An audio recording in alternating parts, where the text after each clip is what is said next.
ஓலைச்சுவடி பத்திரிகை. குருநாதா, நாம் ஒரு ஓலைச்சுவடி பத்திரிகை ஆரம்பித்தால் என்ன என்று கேட்டான் முட்டாள். பத்திரிகையா? அதனால் நமக்கு என்ன லாபம் என்றார் பரமார்த்தர். தினம் தினம் நம்மைப் பற்றி புகழ்ந்து எழுதிக் கொள்ளலாம். நமக்கு பிடிக்காதவர்களை விருப்பம் போல் திட்டலாம் என்றான் மூடன். அப்படியானால் நம் பத்திரிகைக்கு தினப்புழுகு என்று பெயர் வைக்கலாம் என்றார் குரு. பெயருக்குக் கீழே கெட்டிக்காரன் புழுகு 8 நாள் உண்மை என்று போடலாம் என்றான். மண்டியூதன்று முதல் பரமார்த்தரின் மடம் பத்திரிகை அலுவலகம் ஆயிற்று. பரமார்த்தர் தினப்புழுகு நாளிதழின் ஆசிரியராக பதவி ஏற்றுக் கொண்டார். மட்டியும் மடையனும் நிருபர்களாக நியமிக்கப்பட்டனர். இருட்டத் தொடங்கியதும் நிருபர்களான மட்டியும் மடையனும் வெளியே புறப்பட்டனர். அப்போது அந்த நாட்டு அரசன் நகர சோதனை செய்வதற்காக மாறு வேடத்தில் புறப்பட்டான். அதைக் கண்ட மட்டி, அரசர் ஏன் மாறு வேடத்தில் போகிறார் என்று கேட்டான். திருடுவதற்காக இருக்கும் என்றான் மடையன். ஒவ்வொரு வீடாக எட்டிப் பார்க்கிறாரே, ஏன் என்று சந்தேகம் கொண்டான் மட்டி.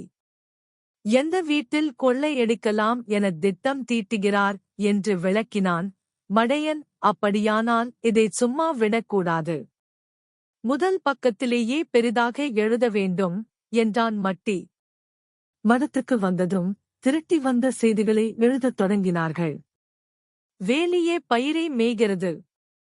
பொதுச் சொத்தை கொள்ளையடிக்க அரசரே திட்டம். இரவு நேரத்தில் மாறு வேடத்தில் ஒவ்வொரு வீடாக எட்டிப் பார்த்தார்.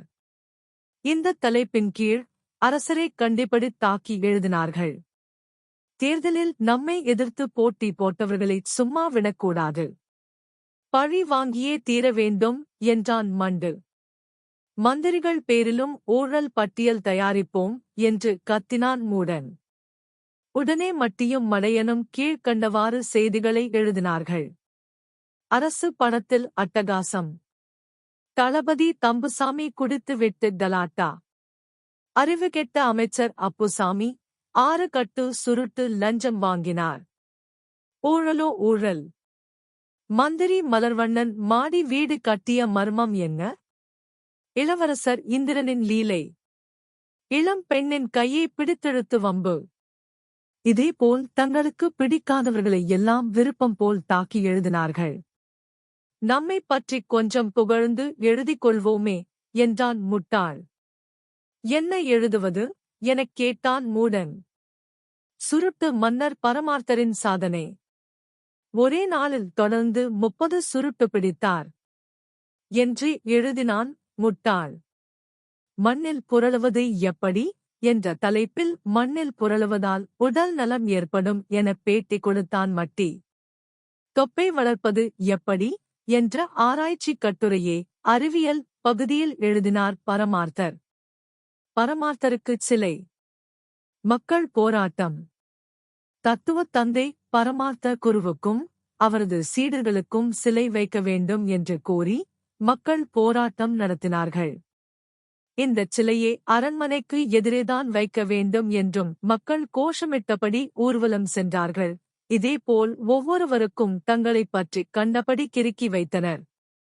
எல்லாவற்றையும் கொண்டு போய் பரமார்த்தரிடம் கொடுத்ததும், எல்லாம் நன்றாகத்தான் எழுதியிருப்பீர்கள். விடிந்ததும் விற்றுவிட்டு வாருங்கள் என்று கூறிவிட்டு படுத்துவிட்டார். பொழுது விடிந்ததும் சீடர்கள் பத்திரிகைகளை எடுத்துக் கொண்டு விற்கப் போனார்கள். தினப்புழுகு வாங்கலையோ? தினப்புழுகு 4 பக்கம் 40 காசு என்று கத்தினான் முட்டாள். சிலர் ஓடி வந்து ஓலையில் எழுதப்பட்ட பத்திரிகையை வாங்கிப் பார்த்தனர். செய்திகளைப் படித்துவிட்டு அதிர்ச்சி அடைந்தனர். செய்தி அரசருக்கும் மற்ற அமைச்சர்களுக்கும் எட்டியது. நீதி தவறாத மன்னனைப் பற்றியும் அவரது மந்திரிகளைக் குறித்தும் கண்டபடி தவறா எழுதியதற்காக பரமார்த்தர் மீதும் சீடர்கள் மீதும் குற்றப்பத்திரிகை வாசிக்கப்பட்டது. பரமார்த்தரோ இதெல்லாம் உண்மை என்று யார் சொன்னது? பத்திரிகையின் பெயரைப் பாருங்கள், தினப்புழுகு என்று தானே போட்டிருக்கிறோம் என்று கூறினார். அதன் பின் குருவும் சீடர்களும் விடுதலை செய்யப்பட்டனர்.